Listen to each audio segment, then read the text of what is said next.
নমস্কার। ট্রি তাসবির চ্যানেলের পক্ষ থেকে সবাইকে অভিনন্দন ও ভালোবাসা। এই যে ভিডিও শুরু করলাম, এটা কাঠসিম, যে গাছে যে বড় বড় সিম হয়, একে কাঠসিম ও তলোয়ার সিমও অনেকে বলে থাকে।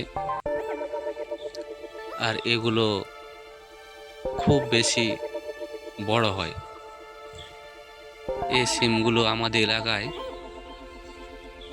পাওয়া যায় এবং খুব একটা বেশি পাওয়া যায় না। এবং আমাদের এলাকা, আমাদের পাশে যে আমাদের জঙ্গলের আশেপাশে যে ঘর কি পাড়া রয়েছে, সেসব জায়গায় গাছে লাগানো আছে। যেমন দেখতে পাচ্ছেন যে একটা নিম গাছ, আর নিম গাছের খুব উঁচুতে এই সিমগুলো ধরেছে।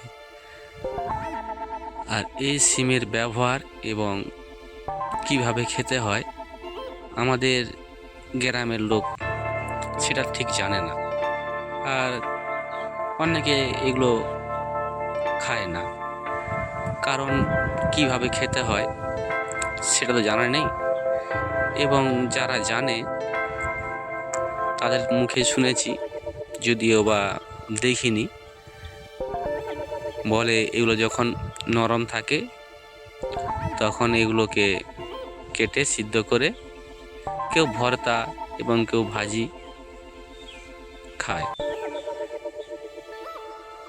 আর এগুলো যখন নরম থাকে তখন, কিন্তু আমি যে ভিডিওটা করলাম, এখন সিমগুলো অনেকটা শক্ত হয়ে গেছে, এজন্য এগুলো আর রান্না করার উপযুক্ত নয়। কোনটাও সাদা হয়ে গেছে, পেকে একদম পুরো পরিপূর্ণ পেকে গেছে। আর গাছে পাতাও সব ঝরে গেছে। গাছের ডগাতে অনেক উঁচুতে সিমগুলো আছে, তো কিছু সিম পেড়েছি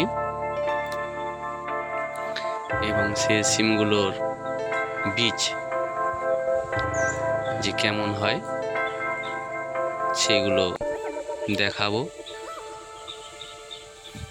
আর এই সিমগুলো খুব বেশি পরিমাণে কিন্তু হয় আমাদের এলাকাতে, আর কেউ খায় না, প্রথমেই বলে গেছি, যে এই জন্য এগুলো সব ঝরে পড়ে যায়। আর এই যে তলোয়ার সিম বা কাঠ সিম যেটাই বলতে পারেন, তার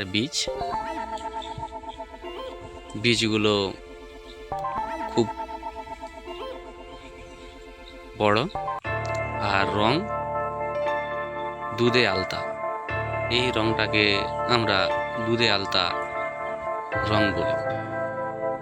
দেখতেও খুব সুন্দর বীজগুলো। আর বীজগুলো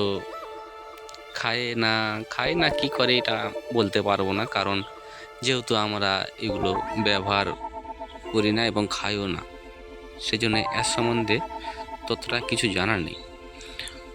তো জানা আছে কাঠসিম খেলে এর উপকার যে হয়, শরীরে কোষ্ঠকাঠিন্য যে রোগ থাকে সে রোগটা ভালো হয়ে যায় এবং হজম শক্তি খুব ভালো হয়। বীজগুলো দেখতে খুব সুন্দর বলে সব দেখছেন। আজ সবাইকে অনুরোধ করব চ্যানেলটা সাবস্ক্রাইব করার জন্য, যাতে আমাদের যে জঙ্গল এলাকায় আমরা বসবাস করি, আমাদের জঙ্গলের যে সব জিনিস আছে সেসবগুলোকে আমি আমার এই ভিডিওয়ে তুলে ধরার চেষ্টা করব। আমাদের জঙ্গলের মানুষের পরিবেশ কেমন এবং আমরা কেমন থাকি। Thank you.